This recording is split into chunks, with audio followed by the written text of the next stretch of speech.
Good morning, dear learners. This is Miss Preeti Narwal. Welcome back to Narwal Study Point. तो कल की class में हम लोगों ने मिनरल्स एंड एनर्जी रिसोर्सेज वाला चैप्टर स्टार्ट किया था, जिसमें हम लोगों ने पढ़ा था कि खनिज क्या होते हैं, खनिजों का वर्गीकरण कैसे किया गया है, किस आधार पर किया गया है, और धात्विक खनिज के बारे में कल हम लोगों ने पढ़ा था। तो आज की क्लास में हम लोग शुरू करने वाले हैं एलो खनिज और अधात्विक खनिज। तो चलिए शुरू करते हैं। आज का हमारा फर्स्ट टॉपिक जो रहेगा वो होगा एलो खनिज। लोह, जैसा कि इसके नाम से ही पता चलता है, जिसमें लोहे के अंश नहीं होते उसको क्या बोलते हैं? एलो खनिज। यानी लोह तत्व जिसमें जिन खनिजों में नहीं होता उस खनिज को एलोह खनिज कहा जाता है। भारत में लौह खनिजों का भंडार और उत्पादन पर्याप्त नहीं है, यानी एलो जो खनिज है ना भारत में वो पर्याप्त मात्रा में नहीं पाए जाते। कौन कौन से खनिज होते हैं जो एलो खनिज की श्रेणी में आते हैं? तांबा, सीसा, जस्ता, बॉक्साइट, सोना, ये सारे हमारे एलो खनिज होते हैं, जो विभिन्न उद्योगों जैसे कि धातु कर्म, इंजीनियरिंग और विद्युत उद्योग के लिए महत्वपूर्ण हैं। अब सबसे पहले तांबा के बारे में देख लेते हैं कि जो तांबा है एलो खनिज की श्रेणी में आता है। कहाँ कहाँ पर ये पाया जाता है, क्या इसकी इम्पोर्टेंस है, किस चीज़ के लिए ये यूज़ किया जाता है? तो इसकी उत्कृष्ट विद्युत चालकता के कारण, यानी इसकी कंडक्टिविटी के कारण, इलेक्ट्रिकल कंडक्टिविटी के कारण यह एक महत्वपूर्ण खनिज है। इसका उपयोग विद्युत केबलों यानी इलेक्ट्रिक वायर्स बनाने में किया जाता है, और इलेक्ट्रॉनिक्स और रासायनिक उद्योगों में इसका प्रयोग किया जाता है। भारत में तांबे के प्रमुख उत्पादक क्षेत्र हैं राजस्थान में खेतड़ी खान, मध्य प्रदेश में बालाघाट खदान, और झारखंड का सिंहभूम जिला। यहाँ पर हमें क्या है, खनिज जो है वो पर्याप्त मात्रा में देखने को मिलते हैं, यहाँ से उत्पादन होता है तांबे का। अब नेक्स्ट हमारा एलो खनिज है बॉक्साइट। बॉक्साइट अयस्क का उपयोग, बॉक्साइट क्या है, एक और है, एक अयस्क है। और क्या होता है अयस्क, क्या होता है जिसमें खनिज मिक्सचर होता है, ये एक जिसमें खनिज के साथ एक या एक से ज़्यादा खनिज हो सकता है हमारा, उसके साथ कोई इम्प्योरिटी मौजूद होती है, उसको अयस्क बोलते हैं। तो बॉक्साइट अयस्क का उपयोग एल्यूमिनियम प्राप्त करने के लिए किया जाता है। यह एल्यूमिनियम सिलिकेट से भरपूर विभिन्न प्रकार की चट्टानों के अपघटन से बनता है। यानी कैसे बनता है बॉक्साइट हमारा? जब चट्टानों का अपघटन होता है। कौन सी चट्टानों का? जिनके अंदर एल्यूमिनियम सिलिकेट होता है। बॉक्साइट मिट्टी जैसा पदार्थ है, यानी आपने क्ले सॉयल देखा होगा, क्ले जो होती है हमारी उसके जैसा ये बॉक्साइट दिखता है। इसमें जिससे एल्यूमिना निकाला जाता है और बाद में एल्यूमिनियम में विकसित हो जाता है। यानी क्ले जैसा ये दिखने में होता है और एल्यूमिना निकाला जाता है, और एल्यूमिना से बाद में रिफाइन करके क्या बना लिया जाता है? एल्यूमिनियम। मध्य प्रदेश में अमरकंटक का पठार, मैकाल की पहाड़ियाँ, बिलासपुर कटनी का पठारी क्षेत्र बॉक्साइट के भंडार के मुख्य क्षेत्र हैं। यहाँ पर हमें क्या है, बॉक्साइट मिलता है। 2016-17 में देश के कुल उत्पादन का 49% के साथ ओडिशा भारत का सबसे बड़ा बॉक्साइट उत्पादक राज्य है।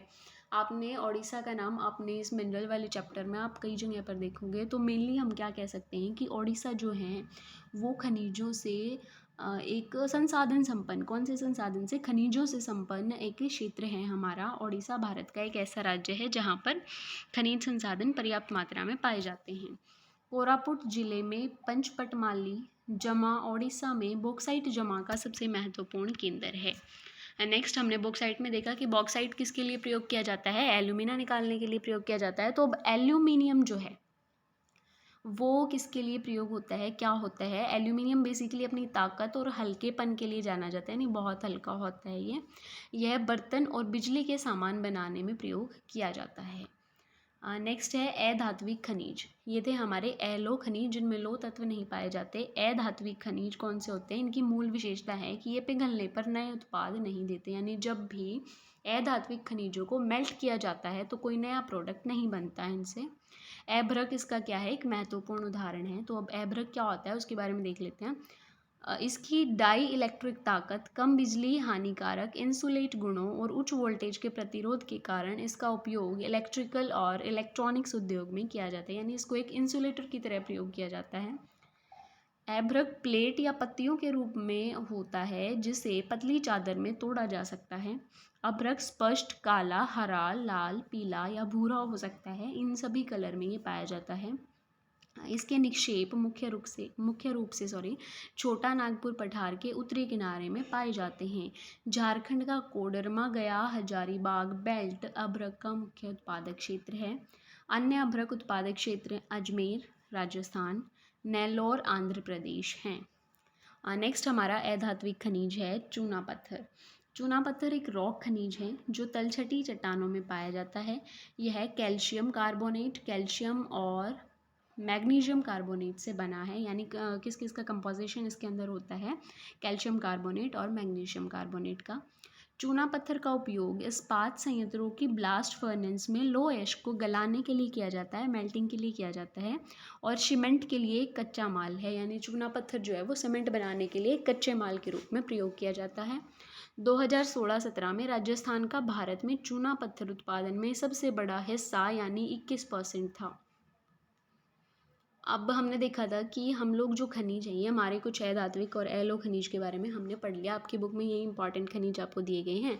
नेक्स्ट टॉपिक हम करेंगे खनन के खतरे। कल हम लोगों ने पढ़ा था कि खनन क्या होता है, या जब मिट्टी में खुदाई करके हमारे खनिजों को निकाला जाता है उसको खनन बोलते हैं। तो उस खनन से क्या क्या खतरे होते हैं, माइनिंग के क्या क्या खतरे हैं, वो आज हम लोग पढ़ेंगे।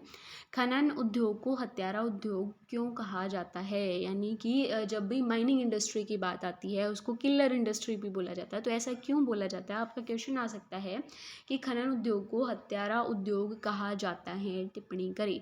तो उसमें आप लोग क्या लिखोगे, सबसे पहले आप बताओगे कि खनन क्या होता है, उसके बाद बताओगे कि इसको हत्यारा उद्योग क्यों कहा जाता है। क्योंकि खनन एक खतरनाक उद्योग है, निम्नलिखित कारणों से इसे हत्यारा उद्योग कहा जाता है। सबसे पहला तो यह उद्योग खनिकों के स्वास्थ्य और पर्यावरण को प्रभावित करता है, यानी जो भी खुदाई करता है उसको क्या बोला जाता है, खनिक, यानी माइनर्स जो खुदाई करते हैं उनके स्वास्थ्य के लिए और पर्यावरण के लिए ये बहुत ज़्यादा नुकसानदायक है।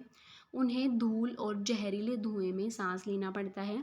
उन्हें, यहाँ पर किसकी बात हो रही है, जो खुदाई करते हैं उनकी, उनको क्या है, धूल और जहरीले धुएं में सांस लेना पड़ता है।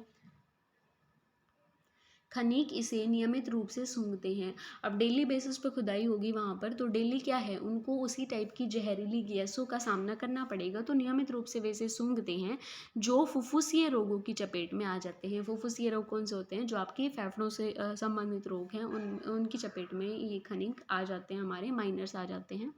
खानों की छतों के डहने, यानी जो खान होती है हमारी उसकी छत ढह सकती है, जल पलावन, पानी निकल सकता है वहाँ से, और कोयला खदानों में आग लगने का खतरा होता है। खनिकों के लिए यह खतरा लगातार बना हुआ रहता है, यानी जो खुदाई करते हैं इन खानों में उनके लिए हमेशा खतरा रहता है कि कहीं उस खान की छत ढह ना जाए, वहाँ से पानी का पलावन ना हो जाए, या फिर अगर कोयले की खदान है वहाँ पर खुदाई हो रही है तो उनके लिए सबसे बड़ा खतरा होता है कि उस खान में आग ना लग जाए। तो इन सब खतरों से उन्हें लगातार जूझना पड़ता है। खनन के कारण क्षेत्र के जल स्रोत दूषित हो जाते हैं। अब जो वाटर रिसोर्सेज हैं, हम लोग खुदाई कर रहे हैं, खुदाई में जो खनिज हमें मिला वो तो ठीक है हमारे लिए उपयोगी हो गया, लेकिन सिर्फ खनिज थोड़ी ना मिलते हैं, उसके साथ हमें कुछ इम्प्योरिटीज़ भी मिलती हैं। तो उसकी वजह से क्या होता है, हमारे वाटर रिसोर्सेज पॉल्यूट होते हैं। कचरे और स्लिपरी की डंपिंग से भूमि मिट्टी का क्षरण होता है और धारा और नदी के प्रदूषण में वृद्धि होती है। तो ये कुछ पॉइंट्स थे जिनमें हमने पढ़ा कि किस तरीके से जो माइनिंग है वो डेंजरस हो सकती है। तो अब खनिजों का संरक्षण हमारे लिए क्यों ज़रूरी है, जो मिनरल्स हैं उनको बचा के रखना क्यों ज़रूरी है हमारे लिए। तो खनिजों के संरक्षण की आवश्यकता है क्योंकि खनिज हमारी कृषि और उद्योगों का आधार हैं, बेस प्रोवाइड करवाते हैं किसको, कृषि को और हमारी इंडस्ट्रीज़ को। परिमित और अनवीकरणीय हैं। परिमित क्या होता है, फाइनाइट रिसोर्स हैं हमारे, और नॉन रिन्यूएबल रिसोर्स हैं, दोबारा से नहीं बन सकते। नॉन रिन्यूएबल कौन से होते हैं, जो एक बार यूज़ करने के बाद ख़त्म हो जाते हैं, दोबारा से बनने में उनको काफ़ी लंबा समय लगता है। तो परिमित और अनवीकरणीय संसाधन हैं। स्टॉक बहुत सीमित हैं, लिमिटेड स्टॉक में हमारे पास मिनरल्स हैं। कुल जमा एक नगण्य अंश है, अर्थात पृथ्वी की पपड़ी का 1%, यानी खनिज जो हैं वो हमें प्योर जो होते हैं वो बहुत कम मिलते हैं, इम्प्योरिटी के साथ मिलते हैं, तो नगण्य अंश हैं, बिल्कुल नाम मात्र हैं। बनने और एकाग्र होने में लाखों वर्ष लग जाते हैं खनिजों के बनने के लिए, और उनको एकत्रित होने के लिए लाखों वर्ष का समय लगता है। हम तेज़ी से खनिज संसाधनों का उपभोग कर रहे हैं, लेकिन बनने में तो लाखों जो साल हैं वो लग जाते हैं, लेकिन हम लोग जो इसका उपयोग कर रहे हैं ना वो 1 सेकंड में इसको ख़त्म कर देते हैं। तो बात वही है कि हम उपभोग इनका ज़्यादा कर रहे हैं, तो इसलिए हमें खनिजों के संरक्षण की आवश्यकता है। तो किस तरीके से हम इन संसाधनों का संरक्षण कर सकते हैं? तो हमारे पास कुछ प्रोटेक्टिव मेजर्स भी तो होने चाहिए, कुछ तरीके भी तो होने चाहिए, हमें पता होना चाहिए कि किस तरीके से हम इनका बचाव कर सकते हैं, तभी तो बचाव होगा। अब हम लोगों को मेनली मान लो पढ़ा दिया जाए खनिज ये होते हैं, ये यहाँ पर प्रयोग होते हैं भाई, और ये इस तरीके से पॉल्यूट हो रहे हैं, ख़त्म हो रहे हैं, नॉन रिन्यूएबल हैं, फाइनाइट हैं। लेकिन अगर हमें बताया ही न जाए कौन कौन से तरीके हैं जिस वजह से हम इनको मतलब बचा सकते हैं, संरक्षण इनका कर सकते हैं, तो वो तरीके जानना बहुत ज़रूरी हैं। तो आज की क्लास का हमारा लास्ट टॉपिक है कि वे कौन कौन से तरीके हैं संरक्षण के जिनसे हम खनिजों का बचाव कर सकते हैं। खनन और उत्खनन के दौरान कम अपव्यय, अपव्यय क्या होता है? उसमें जो आप पैसा लगा रहे हो उसको कम लगाओ उत्खनन के दौरान। जहाँ तक संभव हो लकड़ी या प्लास्टिक का उपयोग करें, यानी खनिजों का उपयोग कम से कम करें। अगर संभव है आपके लिए तो लकड़ी से बने सामान या फिर प्लास्टिक से बने सामान का उपयोग करें। और प्लास्टिक कौन सा होना चाहिए? जो सर्टिफाइड हो, यानी जो दोबारा से रिसाइकल हो सके, ऐसे प्लास्टिक का प्रयोग करें। जंक वेस्ट और पुरानी चीज़ों का दोबारा इस्तेमाल करें। अगर ऐसा कोई प्रोडक्ट है जिसका दोबारा से यूज़ किया जा सकता है तो उसको दोबारा से प्रयोग करें। धातुओं को रिसाइकिल करें, जो हमारी मेटल्स हैं उनको रिसाइकिल करें। स्क्रैप धातुओं का उपयोग करें या फिर कोई अन्य विकल्प खोजें, कोई ऑल्टरनेटिव तरीका आप सोचें जिसमें खनिज का उपयोग ना हो और किसी दूसरी चीज़ का आप उपयोग कर सकें जो रिसाइकलेबल हो। नियोजित और टिकाऊ तरीके से उपयोग करें। नियोजित क्या होता है? एक प्लानिंग के साथ सोच समझ करके एक टिकाऊ तरीके से इन खनिजों का उपयोग करें, जिस कारण से हम लोग क्या हैं, ये कुछ तरीके अपना करके अपने खनिज संसाधनों को बचा सकते हैं। तो ये हमारा था ऑल अबाउट मिनरल रिसोर्सेज। जितने भी खनिज थे हमारे, लो खनिज, एलो खनिज, अधात्विक खनिज और कौन कौन से इंपॉर्टेंट खनिज हैं, वो सब हम लोगों ने इस लेक्चर में पढ़े। तो नेक्स्ट लेक्चर में हम लोग इसी चैप्टर का जो लास्ट पार्ट रह जाता है हमारा, एनर्जी रिसोर्सेज, उसके बारे में पढ़ेंगे। तो आज के लिए इतना ही। अगर आपको कोई डाउट लगता है इन सब यूनिट में तो वो आप कमेंट सेक्शन में पूछ सकते हो। You are free to ask. Okay, thank you so much.